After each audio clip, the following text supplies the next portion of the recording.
وعلى آله وأصحابه وأتباعه أجمعين.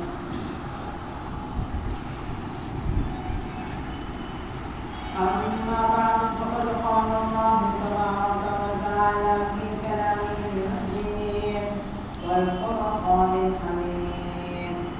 فأعوذ بالله من الشيطان الرجيم. بسم الله الرحمن الرحيم.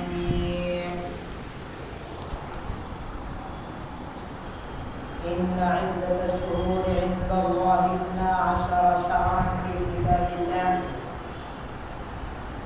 منها 4 حرم ذلك الدين القيم. وقال تعالى إن الدين عند الله الإسلام. وقال النبي صلى الله عليه وسلم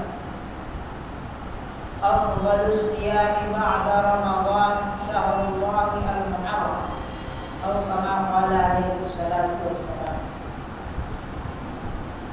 صدق الله العلي العظيم وصدق رسوله النبي الكريم، ونحن على ذلك لمن الشاهدين والشاكرين، والحمد لله رب العالمين.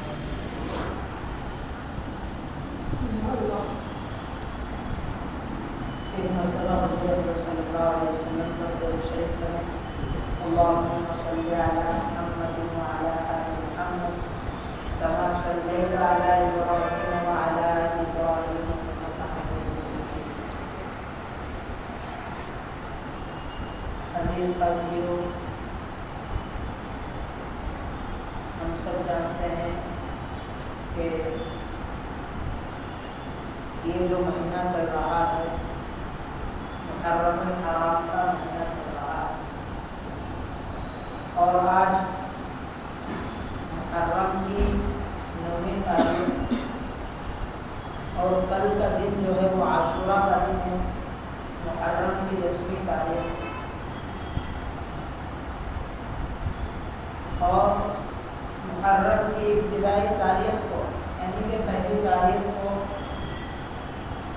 اسلام کے دوسرے نمبر کے خلیفہ حضرت عمر رضی اللہ تعالیٰ عنہ کی شہادت ہوئی. اور اسلامی سال کے اختتام پر یعنی ذی الحجہ کی 18ویں ذی الحجہ کو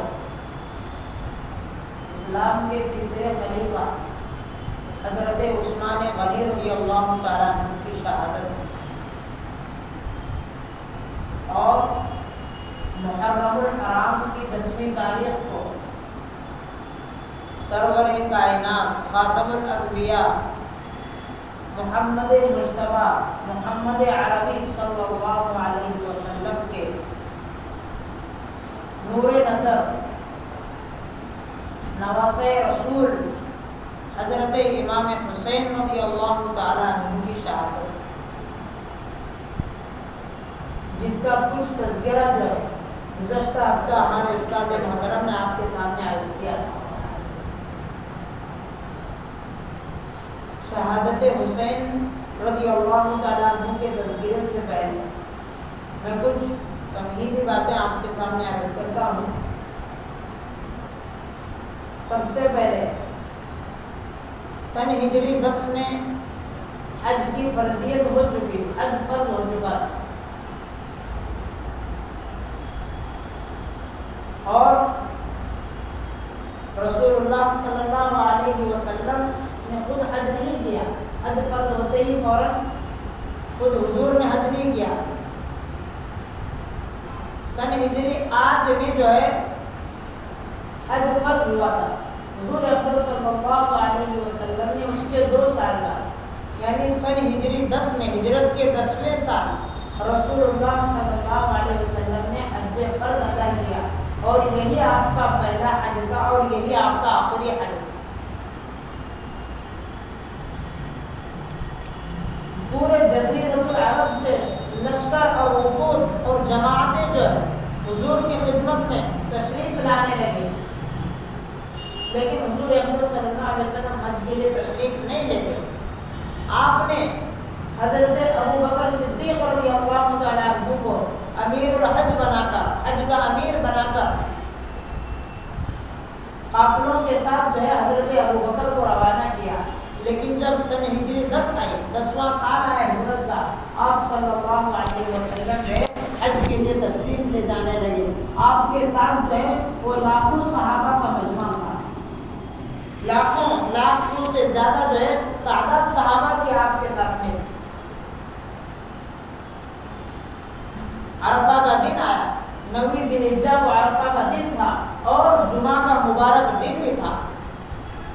دو فضیلتیں، ایک تو 9 ذی الحجہ جو کہ عرفہ کا دن ہوتا ہے، اور دوسری فضیلت جمعہ کے دن کی فضیلت. اللہ تبارک و تعالیٰ نے 9 ذی الحجہ کو جو کہ عرفہ کا دن ہوتا ہے، جمعہ کا دن بھی تھا، اس دن اللہ تبارک و تعالیٰ نے یہ آیت نازل فرمائی، الیوم اکملت لکم دینکم واتممت علیکم نعمتی ورضیت لکم الاسلام دینا، کہ آج میں نے تم پر تمہارا دین مکمل کر دیا.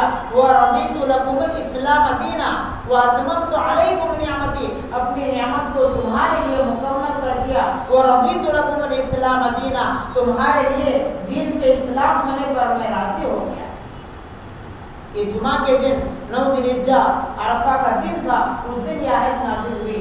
ایک یہودی حضرت عمر ابن خطاب رضی اللہ تعالیٰ عنہ سے پوچھتا ہے، کہتا ہے اے امیر المؤمنین، اے عمر ابن خطاب، اگر یہ آیت ہمارے یہاں اترتی تو ہم جو ہے اس دن کو عید کا دن مقرر کرتے.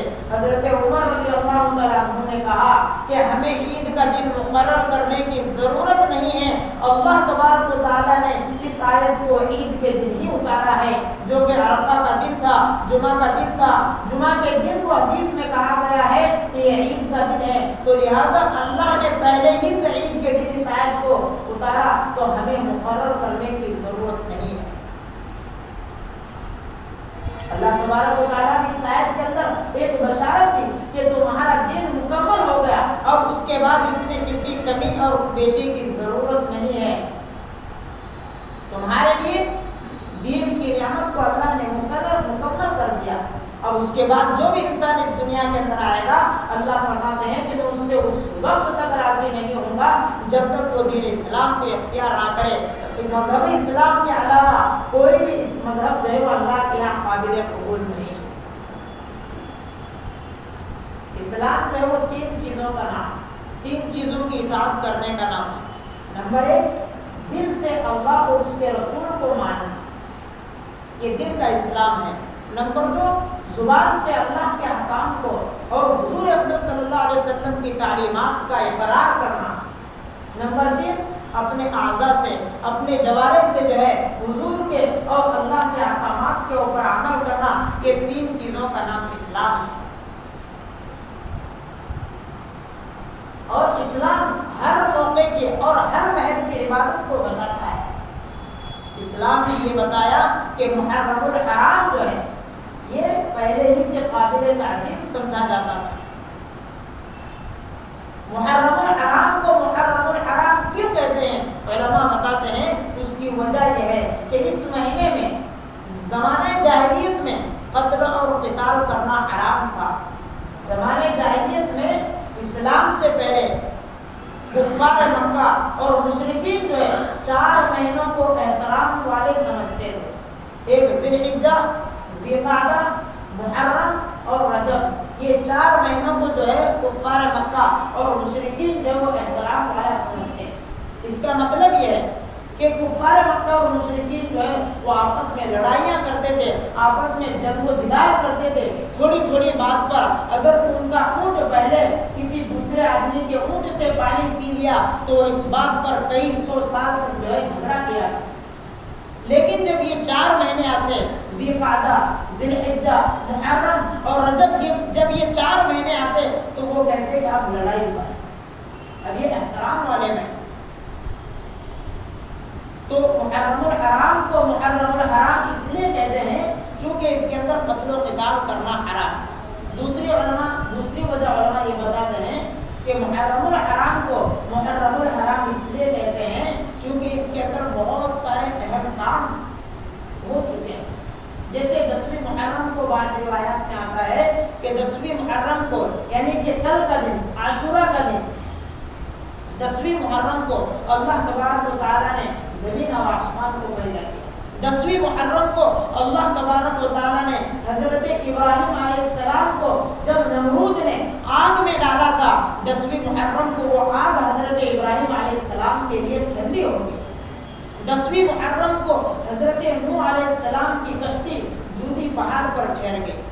10ویں محرم کو اللہ تبارک و تعالیٰ نے حضرت یوسف علیہ السلام کو جیل سے نکالا. 10ویں محرم کو اللہ تعالیٰ نے حضرت یعقوب علیہ السلام کو بینائی واپس عطا کی. 10ویں محرم کو حضرت یونس علیہ السلام کی توبہ قبول ہوئی. 10ویں محرم کو حضرت یونس علیہ السلام مچھلی کے پیٹ سے نکالے گئے. یہ بہت سارے جو ہے 10ویں محرم کو چیزیں ہوئی. اسے رسول اللہ صلی اللہ علیہ وسلم فرماتے ہیں کہ محرم کے اندر خصوصاً 10ویں محرم کو 3 کام ہیں جو بہت اہم ہیں جو کرنے کے. ان میں سے سب سے پہلا علماء فرماتے ہیں کہ 10ویں محرم کو حضرت آدم علیہ السلام کی توبہ قبول ہوئی. 10ویں محرم کو حضرت موسیٰ علیہ السلام کو اللہ تعالیٰ نے فرعون سے نجات دلایا اور سمندر کے اندر سے اللہ تعالیٰ نے راستہ بنا کر ان کو نجات عطا فرمایا، پار کرا. اللہ کے رسول فرماتے ہیں کہ 10ویں محرم کو توبہ اور استغفار کا اہتمام کرنا چاہیے. دوسرا، رسول اللہ صلی اللہ علیہ وسلم فرماتے ہیں کہ 10ویں محرم کو روزہ رکھنا چاہیے، لیکن اس کے ساتھ میں 9واں یا تو 11واں ملا لینا چاہیے جس کا تذکرہ آگے آنا. تیسرا کام، 10ویں محرم کو اپنے اہل و عیال پر وسعت کرنا چاہیے. رسول اللہ صلی اللہ علیہ وسلم فرماتے ہیں کہ جو شخص 10ویں محرم کو اپنے اہل و عیال پر وسعت کرتا ہے، خرچ کرتا ہے، اللہ تبارک و تعالیٰ پورے سال کے خرچ اس کو عطا فرماتا ہے. تو یہ 3 کام ہیں جو 10ویں محرم کو یعنی کہ کل کے دن ہمیں اہتمام سے کرنا چاہیے. اور رسول اللہ صلی اللہ علیہ وسلم جو مدینہ طیبہ تشریف لائے، آپ نے دیکھا کہ یہود جو ہے موسیٰ علیہ السلام کو ماننے والے قوم، انہوں نے جو ہے وہ 10ویں محرم کا روزہ رکھا ہوا. رسول اللہ صلی اللہ علیہ وسلم نے پوچھا کہ تم نے روزہ کیوں رکھا، کس خوشی میں رکھا؟ تو یہود قوم نے کہا کہ ہمارے نبی حضرت موسیٰ علیہ السلام کو اللہ تعالیٰ نے آج کے دن یعنی 10ویں محرم کے دن فرعون سے نجات دلایا تھا، ہم اس کے شکرانے میں، اس کی خوشی میں جو ہے وہ روزہ رکھا. فرعون یہ بہت ہی بڑا ظالم اور جابر بادشاہ تھا. اللہ تعالیٰ نے حضرت موسیٰ علیہ السلام اور ان کے قوم بنی اسرائیل کو آزاد کیا تھا، نجات دلایا تھا، ان کی خوشی میں جو ہے روزہ رکھا. اب یہ بنی اسرائیل کون سی قوم ہے اس کا تھوڑا سا تذکرہ یہ ہے کہ سب سے پہلے حضرت یعقوب علیہ السلام کا نام تھا اسرائیل. تو یہ یہود جو قوم ہے یہ حضرت یعقوب علیہ السلام کے اولاد ہی میں سے ہے. حضرت یعقوب علیہ السلام کے 12 بیٹے، ان میں سے حضرت یوسف علیہ السلام جو ہے یہ بہت ہی معصوم، بہت ہی خوبصورت اور بہت ہی پیارے اور بہت چھوٹے تھے. حضرت یعقوب علیہ السلام ان سے بہت محبت کرتے. حضرت یعقوب علیہ السلام کے 12 بیٹوں میں سے جو 11 بیٹے تھے، انہوں نے جو ہے اس بات کو ناپسند کیا کہ ہمارے والد یعقوب علیہ السلام جو ہے وہ صرف یوسف سے کیوں محبت کرتے ہیں. ان کو جو ہے حضرت یوسف پر حسد ہونے لگا، جلن ہونے لگا. تو انہوں نے جو ایک پلان بنایا، حسد کرنے لگے، پلان بنایا کہ کیوں نہ ہم یوسف کو قتل کر دیں. تو وہ کہنے لگے ابا جان ارسلہ معنا غدا یرتع ویلعب وانا له لحافظون. ابا جان آپ جو ہے ہمارے ساتھ یوسف کو بھیج دیجیے، ہم اس کو جو ہے تفریح کے لیے لے کے جائیں گے، وہ ہمارے ساتھ کھیلے گا، ہمارے ساتھ گھومے گا. حضرت یعقوب علیہ السلام نے پہلے اجازت نہیں دی لیکن بعد میں مجبور ہو گئے. حضرت یعقوب علیہ السلام نے ان کو جو ہے ان کے ساتھ بھیج دیا. اب بھائیوں نے جو ہے حضرت یعقوب علیہ السلام حضرت یوسف علیہ السلام کو مارنا چاہا، قتل کرنا چاہا. انہوں نے کہا اقتلوا یوسف، یوسف کو قتل کر دو. بھائیوں نے کہا لا تقتلوا یوسف، اس کو قتل مت کرو. والقوه فی غیابۃ الجب، اس کو جو ہے کنویں کے اندر ڈال. تو چنانچہ انہوں نے ایسا ہی کیا، حضرت یوسف علیہ السلام کو ایک تنگ کنویں کے اندر ڈال دیا. اس کے بعد ایک قافلہ جو ہے وہاں سے گزرا. انہوں نے جو ہے اس قافلے کو پانی کی ضرورت تھی، انہوں نے ڈول ڈال کر پانی نکالا تو اس ڈول کے اندر حضرت یوسف علیہ السلام بیٹھے ہوئے تھے. انہوں نے جو ہے حضرت یوسف علیہ السلام کو لے کر بازار میں چند درہموں میں فروخت کر دیا. اس کے بعد بہت لمبا چوڑا واقعہ ہے. مختصر یہ ہے کہ حضرت یوسف علیہ السلام جو ہے بعد میں وہاں کے حاکم بنے. مصر جو ایک شہر ہے اس شہر کے وہ حاکم بنے. انہوں نے جو ہے پھر وہ زلیخا کا واقعہ آتا ہے، اس کا تذکرہ آتا ہے. حضرت یوسف علیہ السلام وہاں کے بادشاہ بنے. بادشاہ بن کر جو اپنے والد یعقوب علیہ السلام اور اپنے بھائیوں کو بلا کر وہیں پر بسایا. اس کے بعد جو ہے حضرت یعقوب علیہ السلام کے 12 بیٹے تھے تو 12 خاندان بنے. جب حضرت یعقوب علیہ السلام اور حضرت یوسف علیہ السلام کا انتقال ہو گیا اس کے بعد جو ہے فرعون کا زمانہ ہے، فرعون کا دور ہے. اب وہاں سے جو ہے بنی اسرائیل کی یہ قوم آباد ہو گئی. اب اللہ تبارک و تعالیٰ نے حضرت موسیٰ علیہ السلام کو بھیجا. حضرت موسیٰ علیہ السلام اور حضرت ہارون علیہ السلام ان دونوں کو اللہ تعالیٰ نے نبوت سے سرفراز فرمایا. اللہ تعالیٰ نے کہا اذهب الى فرعون انه طغى، اے موسیٰ تم فرعون کی طرف جاؤ، وہ سرکش ہو گیا، اس کو دین کی دعوت دو، اس کو اللہ کی طرف بلاؤ. فقولا له قولا لینا لعله يتذكر او يخشى، اس کو نرم انداز سے سمجھاؤ، اس کو نصیحت کرو اور اس کو بتاؤ کہ بنی اسرائیل قوم کو جو تو نے غلام بنا کر رکھا ہے اس کو آزاد کر دے. تو اللہ کی طرف آ جا، تو مان جا. لیکن فرعون مانا نہیں. اب اللہ کی طرف سے وہی آئی، اے موسیٰ تو بنی اسرائیل قوم کو لے کر جو ہے وہ راتوں رات نکل جا. حضرت موسیٰ علیہ السلام کی طرف اللہ نے وہی بھیجی. وَلَقَدْ أَوْحَيْنَا إِلَى مُوسَىٰ أَنْ أَسْرِ بِعِبَادِي، اپنی قوم کو راتوں رات لے کر نکل جا. حضرت موسیٰ علیہ السلام جو ہے بنی اسرائیل قوم کو لے کر راتوں رات نکل جاتے ہیں. ادھر فرعون کو پتہ چلتا ہے، وہ فرعون جو ہے 70,000 کا لشکر لے کر حضرت موسیٰ علیہ السلام کے تعاقب میں آتا ہے، ان کا پیچھا کرتا ہے. قوم کہنے لگتی ہے موسیٰ تو نے تو ہلاک کر دیا، تو نے تو ہمیں برباد کر دیا. حضرت موسیٰ علیہ السلام کہنے لگے کہ تمہیں ڈرنے کی ضرورت نہیں ہے. ان معی ربی سیہدین، میرے ساتھ میرا اللہ ہے، وہ مجھے ضرور راستہ دکھائے گا. اللہ تبارک و تعالیٰ نے حضرت موسیٰ علیہ السلام کی طرف وہی بھیجی. ان اضرب بعصاک الحجر، اے موسیٰ تو اب تمہارے ہاتھ میں جو عصا ہے تم اس کو پانی پر مارو، تم اس کو پانی پر مارو گے تو 12 راستے بن جائیں گے. حضرت موسیٰ علیہ السلام نے جب وہ لاٹھی سمندر کے اوپر ماری تو اللہ کے حکم سے جو ہے وہ سمندر کے اندر 12 راستے بن گئے.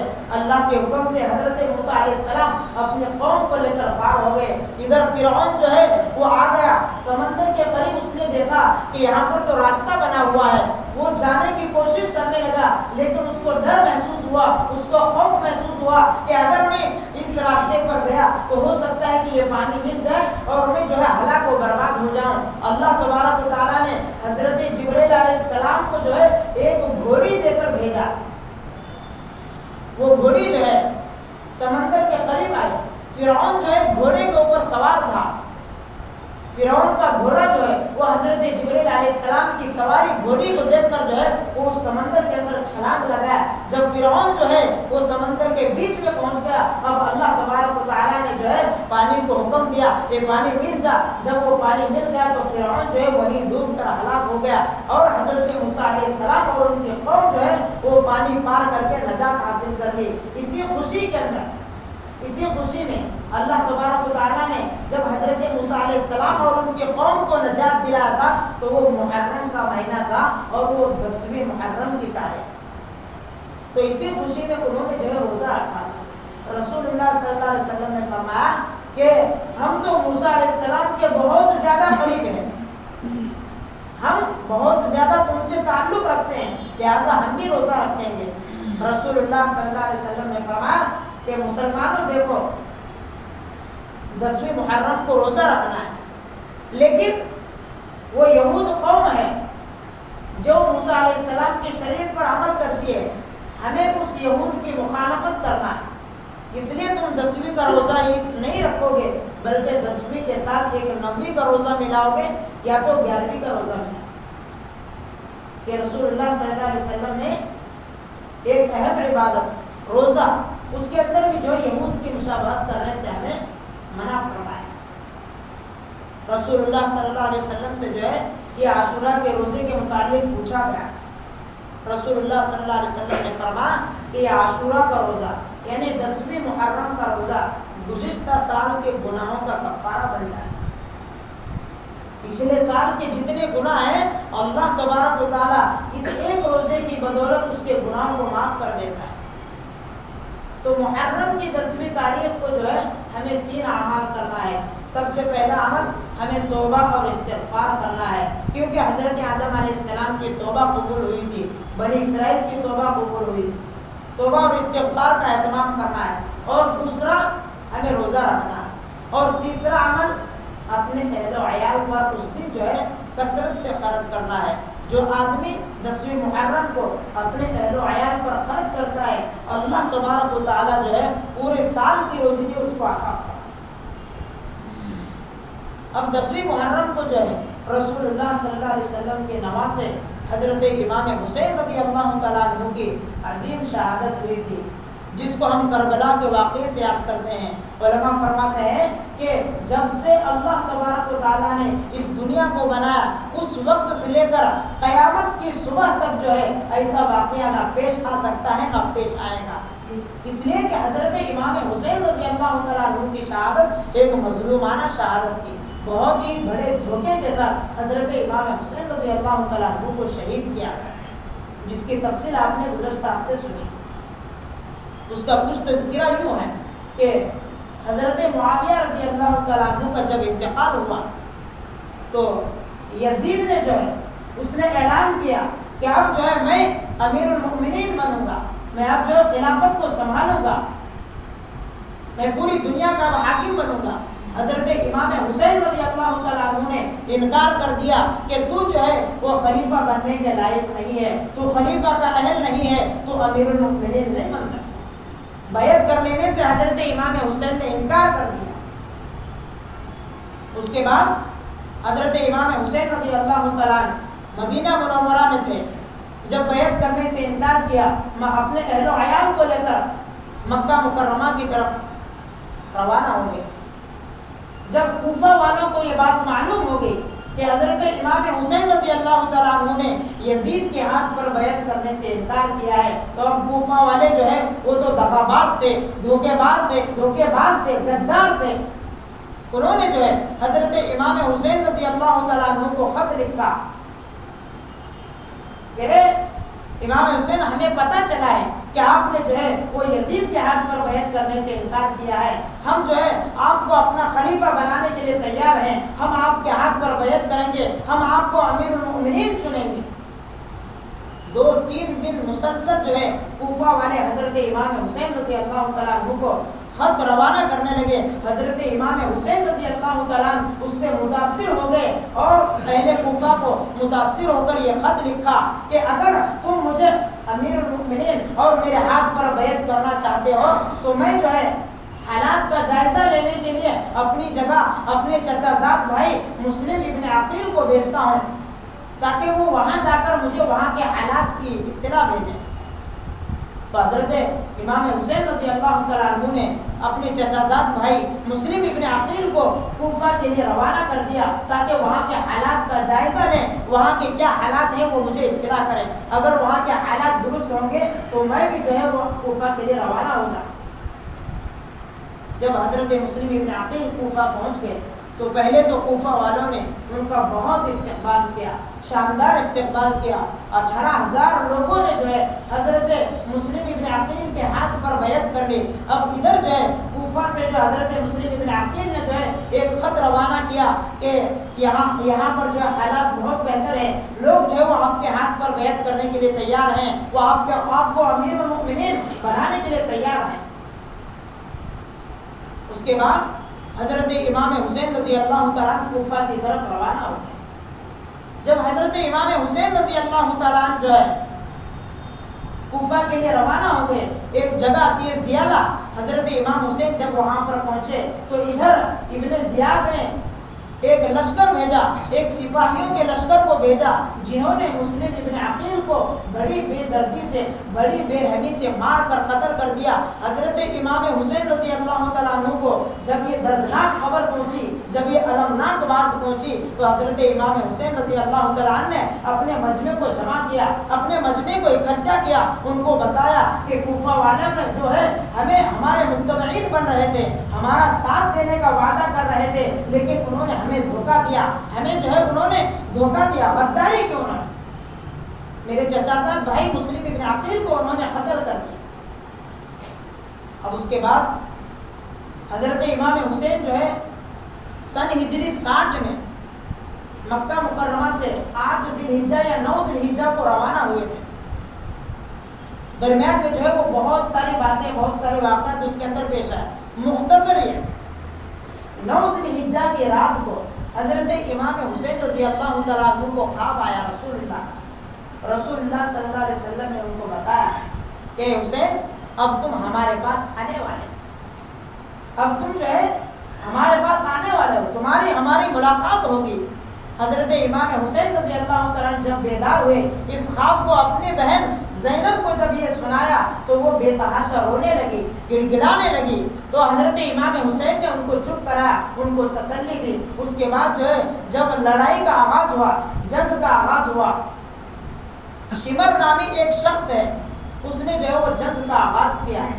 دونوں حضرت امام حسین کے ساتھ جو ہے صرف 72 صحابہ تھے، وہ بھی جو ہے کچھ صحابہ اس کے اندر پیدل تھے، جن کے پاس جو ہے تلواریں بھی میسر نہیں تھیں، تو کل 72 صحابہ حضرت امام حسین رضی اللہ تعالیٰ عنہ کے ساتھ۔ اب جنگ شروع ہو گئی، ان کی طرف سے تیر آنے لگے، تیر انداز شروع ہو گئے، تو حضرت امام حسین رضی اللہ تعالیٰ عنہ کے لشکر سے جو ہے وہ کچھ صحابہ شہید ہو گئے، ان کے لشکر میں سے بھی جو ہے وہ کچھ صحابہ شہید ہو گئے۔ جب جنگ شروع ہو گئی تو ظہر کا وقت ہو چکا تھا، حضرت امام حسین رضی اللہ تعالیٰ عنہ نے جو ہے گھمسان لڑائی میں کہا کہ مجھے ظہر کی نماز ادا کرنے کا موقع دو، انہوں نے جو ہے وہ مانا نہیں، لیکن حضرت امام حسین رضی اللہ تعالیٰ عنہ نے جنگ کے دوران صلاۃ الخوف کے مطابق نماز ادا کی۔ اس کے بعد میں جو ہے وہ پھر جنگ شروع ہو گئی، تیر کا اور تلواروں کا جو ہے وہ تلواروں سے جنگ کرنا شروع ہو گئے، ادھر سے بھی صحابہ شہید ہو رہے ہیں، دشمن بھی شہید ہو رہے ہیں، دشمن کو بھی مار رہے ہیں۔ ایک وقت ایسا آتا ہے کہ حضرت امام حسین رضی اللہ تعالیٰ عنہ کے بڑے بیٹے علی اکبر میدان کے اندر کود پڑتے ہیں اور کہتے ہیں کہ میں حسین ابن علی ہوں، میں حسین ابن علی ہوں، آؤ میرا مقابلہ کرو۔ حضرت علی اکبر جو ہے، جو حضرت امام حسین کے بیٹے ہیں، وہ میدان میں کود پڑتے ہیں۔ ایک مرہ ابن ایک آدمی، ایک دشمن ہے، اس نے حضرت علی ابن اکبر پر ایسا حملہ کرتا ہے، سر کے اوپر اتنے تیز سے نیزہ مارتا ہے کہ جس سے وہ زمین پر گر پڑتے ہیں اور وہیں پر وہ شہید ہو جاتے ہیں۔ اتنا ہی نہیں، دشمن جو ہے ان کی لاش کے ٹکڑے ٹکڑے کر کے حضرت امام حسین کے قریب لا کر پھینکتے ہیں۔ حضرت امام حسین اس کو دیکھ کر بے تحاشا روتے ہیں اور کہتے ہیں اے اللہ، جس طریقے سے ان ظالموں نے میرے بچے کو قتل کر دیا، میرے بچے کو بے رحمی سے مار دیا، اے اللہ تو ہی ان سے بدلہ لینے والا۔ اس کے بعد عمر ابن سعد ایک بہت ہی بڑا دشمن، اس نے جو ہے حضرت حسن رضی اللہ تعالیٰ عنہ کے بیٹے قاسم پر حملہ کرتا ہے، وہ بھی جو ہے وہیں پر شہید ہو جاتے ہیں۔ وہ مرتے ہوئے، وہ شہید ہوتے ہوئے کہتے ہیں ہائے میرے چچا جان، ہائے میرے چچا جان، اتنا کہتے ہیں۔ حضرت امام حسین کی آنکھوں کے اندر آنسو آ جاتے ہیں۔ حضرت امام حسین جو ہے ان کو بھی لے کر اپنے کاندھے پر لے کر اپنے جو خیمہ نصب کیا تھا وہاں پر لے کر جاتے ہیں۔ اس کے بعد شمر کہتا ہے کہ اب تو ان کے تمام شہید ہو گئے ساتھی، اب صرف امام حسین باقی ہے۔ کسی کی ہمت نہیں ہوتی حضرت امام حسین کے قریب جانے کی۔ حضرت امام حسین تنہے تنہا لڑ رہے ہیں، ان سے جنگ کر رہے ہیں، لیکن ایک وقت ایسا آتا ہے، شمر نامی دشمن کہتا ہے کہ چلو ہم 10 آدمی مل کر ان کے اوپر حملہ کرتے ہیں۔ اس کے اندر ایک آدمی جس کا نام انس ابن نصیر ہے، غالباً یہ نام ہے، اس نے جو ہے حضرت امام حسین رضی اللہ تعالیٰ عنہ کے سر پر اس زور سے حملہ کرتا ہے کہ حضرت امام حسین زخمی ہو جاتے ہیں۔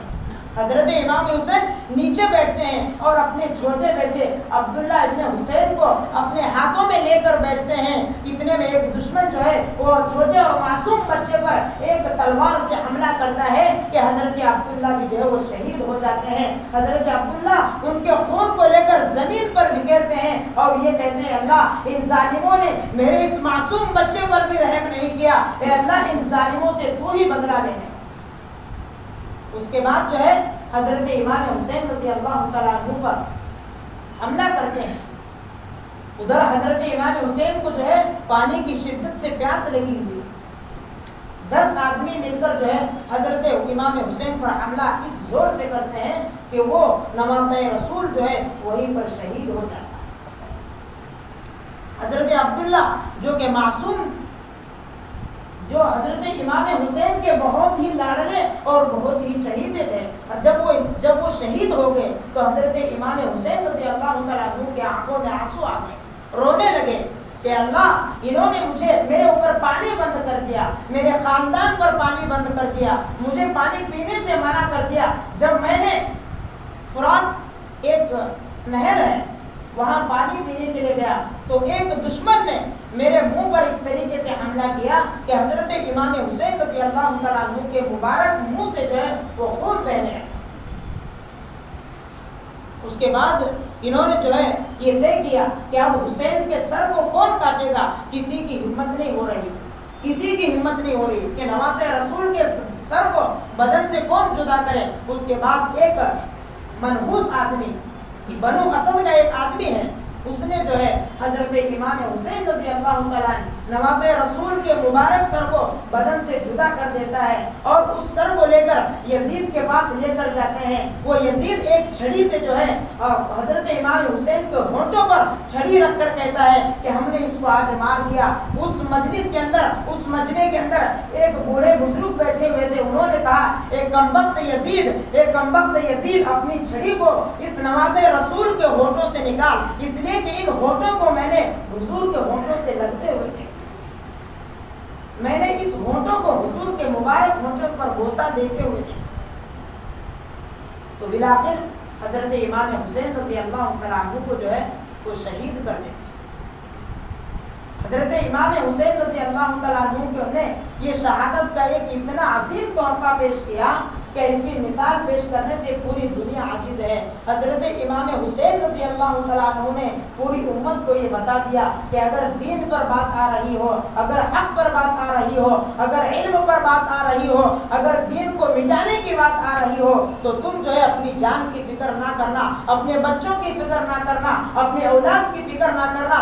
صرف حضرت امام حسین رضی اللہ تعالیٰ عنہ کا شہید ہونا کافی تھا، لیکن انہوں نے اپنے خاندان کو یہاں پر داؤ پر لگا دیا، تمام خاندان کو شہید کر دیا اور پوری امت کو یہ سبق دے کر گئے کہ جب بھی دین کو مٹانے کی بات آئے، حق کو مٹانے کی بات آئے تو تم جو ہے اپنی جان کو مٹا دینا، اپنے مال کو لٹا دینا، اپنی عزت کو قربان کر دینا، اپنے خاندان کو قربان کر دینا، لیکن دین کو مٹنے نہ دینا۔ اللہ کی یہ عظیم سنت ہے کہ جب بھی حق اور باطل کے بیچ میں ٹکراؤ آتا ہے، جب بھی حق کو مٹانے کے لیے باطل اپنے سر کو بلند کرتا ہے تو اللہ تبارک و تعالیٰ اس باطل کو مٹانے کے لیے ایک ایسی شخصیت کو پیدا کرتا ہے کہ جو باطل کو ختم کر کے حق کا بول بالا کر دے۔ حضرت امام حسین رضی اللہ تعالیٰ عنہ کا یہ واقعہ جب بھی 10ویں محرم آتی ہے تو ہمارے ذہنوں کے اندر یہ واقعہ یاد آتا ہے۔ تو الغرض حضرت امام حسین رضی اللہ تعالیٰ عنہ نے جاتے ہوئے اپنی امت کو یہ سبق دے کر گئے کہ تم کبھی بھی جو ہے وہ حق کا دامن نہ چھوڑو، کبھی بھی جو ہے وہ حق کے خلاف نہ جاؤ۔ اگر حق کو مٹانے والے، دین کو مٹانے والے آگے بڑھ رہے ہیں تو تم ان سے مقابلہ کرو، تم ان کو مٹانے کی کوشش کرو، اپنی جان کی بازی لگاؤ، مال کی بازی لگاؤ، اپنا تن من دھن لگا کر جو ہے اسلام کو بچاؤ، دین کو بچاؤ، اللہ کی محبت کو اپنے دل کے اندر پیدا کرو، رسول اللہ کی محبت کو، اسلام کی محبت کو اور دین کی محبت کو اپنے اندر پیدا کرو۔ یہی شہادت حسین رضی اللہ تعالیٰ عنہ سے ہمیں سبق ملتا ہے۔ اللہ تعالیٰ سے ہم دعا کرتے ہیں کہ اللہ تعالیٰ جو ہے یہ تمام صفات ہمارے اندر پیدا کرے۔ تو آخر دعوانا